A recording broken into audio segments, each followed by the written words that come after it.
Good morning. Good morning. I'd like to take this opportunity to welcome you to yet another installment of updates on the National Recount. Of course, this is a program by the People's Progressive Party Civic. I'm your host, Michael Gordon.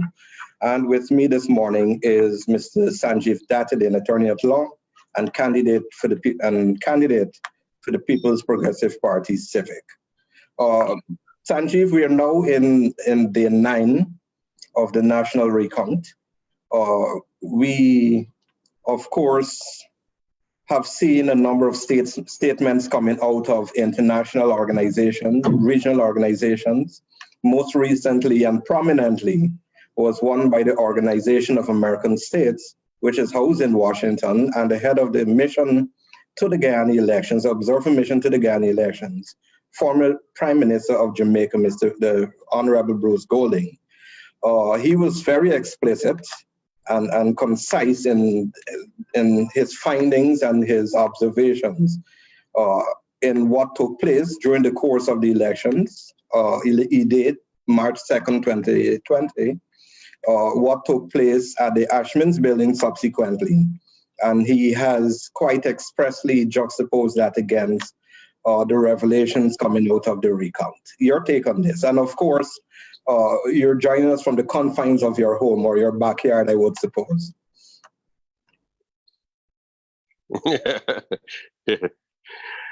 Morning, Michael. Morning to all the viewers. The statement was a very telling statement. I mean, if you look around in the international community, for a statement to be that direct and that explicit as to exactly how the rigging was taking place in Guyana, we can't. You can't be more direct. You can't be more expressive of what transpired in Guyana. Now, Mr. Golding is a former prime minister. He has the status that he has, but what he said very clearly is what he saw was the most transparent attempt to fix an election that he had ever witnessed in his life. Now, additionally to that, as of yesterday, we have had 22 boxes that are connected or that were done by Mingo's spreadsheet. More than 1,600 votes were added to APNU from that spreadsheet. More than 177 votes were taken away from the PPPC on those spreadsheets. But we have to notice something, that what has happened as a result of what Mr. Golding said. There has been this, what we could call the shoot the messenger mentality. There have been all these criticisms about personal matters and matters that afflicted Mr. Golding when he was the Prime Minister of Jamaica. But so what about the other statement from the Barbados ambassador? The Barbados ambassador said that it was a clear attempt to rig an election too. Same ambassador to the OAS. We have the Carter Center that said it wasn't transparent. We have the US ambassador saying that it was not transparent.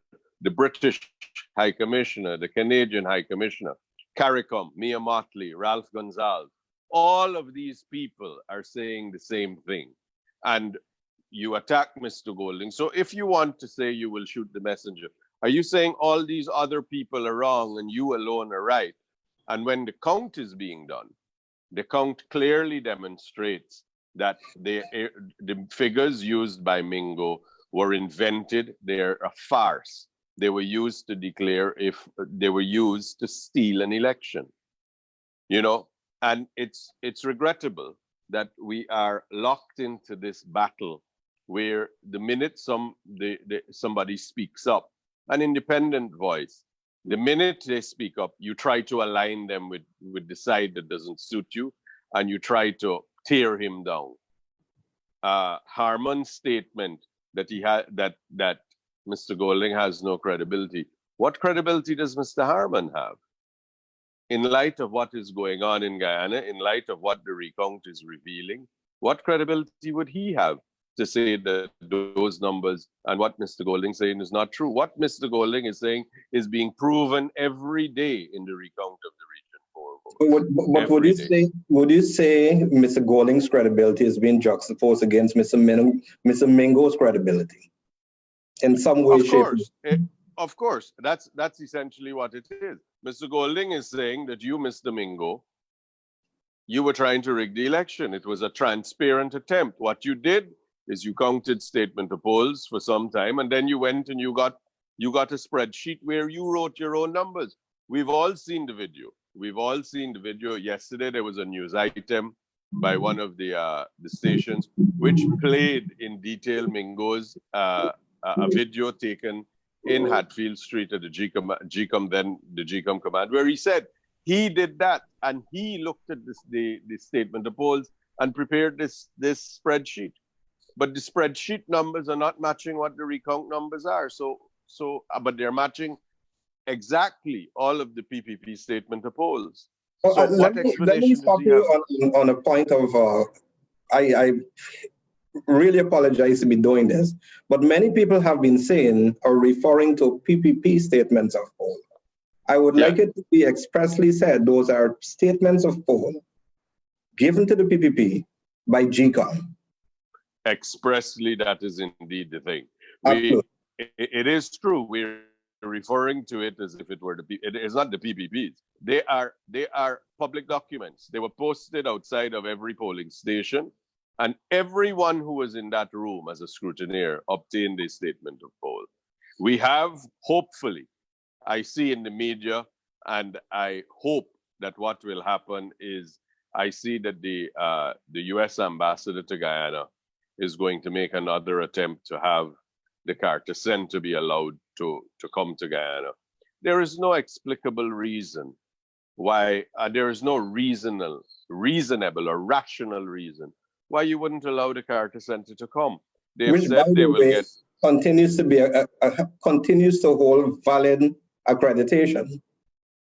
All of the observers still have valid accreditation, and the Carter Center, since 1992 in Guyana, they have played an integral part in all our elections. They have a report on everyone. And it's important that they come so that they can continue that process. And no one could legitimately say fairly that they're a biased organization. And we're allowing plane load after plane load of persons to come because Exxon requires workers. But we allowed a plane to fly empty from Miami to Georgetown when one person from the Carter Center wanted permission to come here, who had complied with the COVID guidelines. He took his test. He had a negative test. He was going to get on the plane. He was going to get here. He was willing to subject himself to a test if we required a test too. And that would have been done. But still, we have the situation. Go ahead, sorry. We still have the situation where we are not allowing them here. I hope the intervention, and I hope that what is being said or in the press about the attempt by the U.S. ambassador, I hope there will be a different outcome. And I hope the Carter Center is here as soon as possible. I wish to make a particular point in relation to the utterances by Bruce Golding and who Bruce Golding is. Bruce Golding's utterances are not made on behalf of Bruce Golding. Bruce Golding was appointed by the Organization of American States, which comprises, I believe, over 30 states in this Western Hemisphere, 30 nations in this Western Hemisphere. So Bruce Golding, those utterances are made as a representative of the Organization of the American States. The utterances is a representation of the view of the Organization of American States. And of course, Bruce Golding was appointed to head the observer delegation to Guyana. Not because someone likes Bruce Golding, a very reputable organization such as the OAS appointed Mr. Golding based on his credentials, his stature, and his history. Indeed. So your argument of shoot the messenger. Yeah, and that's why the shoot the messenger tactic is so foolish. Because as you rightly say, Bruce Golden didn't come here to observe by himself. He came for an organization, and that report and that what he was presenting yesterday, what was being presented was not only his, it was the team that came to Guyana. They prepared a report and they were submitting it to their council. So they all agreed with the position. Because as he was the head of mission, he was the one who verbalized it and said what were the things in the report and expressed his views about what was going on. But what he expressed is the view of everybody else who came to witness our elections and that is a part of the report. So he was really giving the report to the council. He was making that report to the council. So it wasn't his view. I want to hear your thoughts on the issue of the observations being currently made. We've got, so far, after 8 days of recount, we've had 367 boxes completed of 2,339 boxes. The issue of the observations juxtaposed against the order for the recount, which speaks expressly in relation about the actual counting of the ballots. Could you speak somehow to the legality of what is the legal foundation of these observations? What should be sought or what is attempted to be sought from these observations? Well, it is transparent. We don't need to even look at the law. The observations are being used to delay the process. The observations are being repeated about people being absent, about people not being dead and all these things. And when when you look at it, the majority of the names which they're mentioning, the majority of things which they're saying, those people are not ticked off as being voted. So that's the first thing. The second thing is those people were voted in the presence of everyone. There was a folio with pictures, which we had discussed before, and there was no reason for that. As a matter of law, this is a recount. We should not be engaged in looking at the list of electors and all the other envelopes, which are more appropriate when you do an audit. And audits usually take place under different circumstances, and usually the court is involved. But you are trying to do now a full-fledged audit, which is only going to slow the process down. We have seen repeatedly the complaints of reading all the names, of going through all it's taking half an hour to 45 minutes per box every day to do these things. But there is no legal underpinning. Under the Representation of the People's Act, the OLE, which is the list in the box, should not be accessed. The envelopes other than the ones that have the ballots should not be referred to. Reference should not be made to that. But I admit that we accept that GCOM has done this in their authority of the constitutional provision. But to continue to engage these excuses, which have no foundation, people are just picking names and saying these people didn't do it. They have no proof. They have no supporting information. It should no longer be entertained. We need to move forward. Okay, I'll pick your thought on the issue of discrediting 2,339 stations multiplied by multiple people who would have been at those stations. The observations are being made against the backdrop that in some way, shape, or form, in some of those stations, there was some form of complicity in an attempt to discredit or erode the value or the significance, the credibility of the elections. Speak to that, and we're almost at the close. Yes, but I would say the answer to that, Michael, is very simple. This is what happens.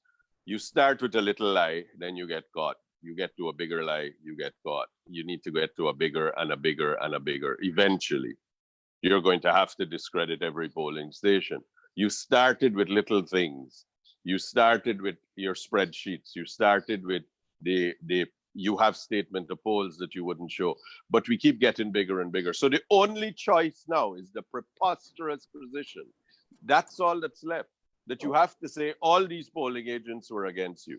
You've already said all of the international community, the Secretary of State in the UK, the Foreign Secretary in the US, in England. You've already said all of this because you have no other choice. You are being exposed daily, hourly by what is going on. So now you're left with, you have to throw your entire observation and scrutineer collective under the bus too. You have no other choice. But who would believe that? Who would believe that kind of preposterous nonsense? But you're now saying, well, all of our observers there didn't do their job. 2,300 plus. They didn't do their job. Okay, there's a new narrative. I believe it came from Mr. Leonard Craig most recently, I think yesterday, that discrepancies were observed or noted as far back as the night of elections. Your views in 30 seconds.